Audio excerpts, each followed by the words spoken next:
We typically measure digital influence by its scale. We look for millions of followers, viral surges, and massive audiences dictating the cultural conversation. This top-heavy culture changes how the rest of us behave.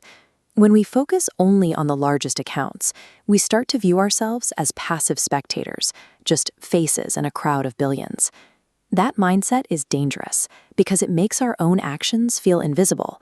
If you believe you're just a spectator, you assume what you do in a private chat or small feed has no real-world impact. When most users decide their choices are negligible, they stop filtering the content passing through them. This creates a vacuum, a lack of active oversight, where rumors and exclusion can move freely because no one feels responsible for stopping them. But the internet doesn't function as a hierarchy. It is built from the bottom up, driven by individual connections. Mapped out, the most effective people aren't the loudest broadcasters. They are everyday users who bridge different social groups, school chats, and family threads. Digital leadership happens in these small, quiet spaces.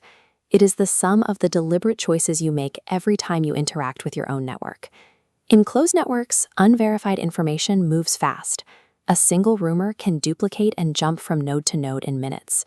That momentum stops when it hits a gatekeeper of truth, a user who checks facts rather than passing them along. Taking 10 seconds to verify a story or pause before sharing physically breaks the chain.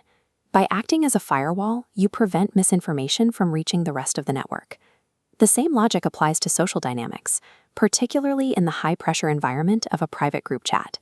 When someone is singled out or mocked, the digital setting creates an accelerating momentum. If no one speaks up, the silence is interpreted as permission to continue the exclusion.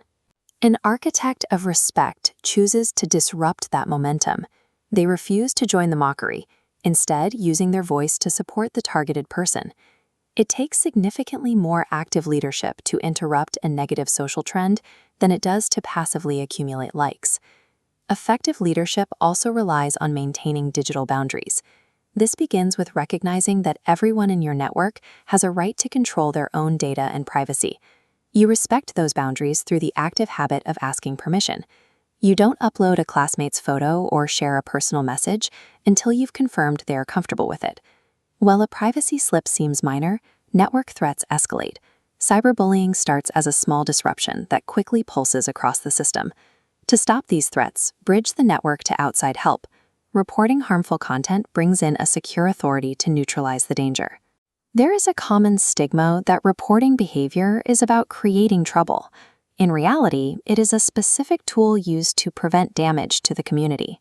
Defending these boundaries and knowing when to involve external support is how a role model moves from passive participation to active community defense. We are often taught to fear our digital footprint. It's described as a permanent trap, a stone-cold record of every mistake we've ever made online. But your footprint is actually a living reflection of your character.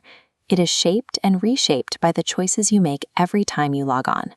When you share helpful information, welcome new members, or offer encouragement, you are engineering the culture of that digital space.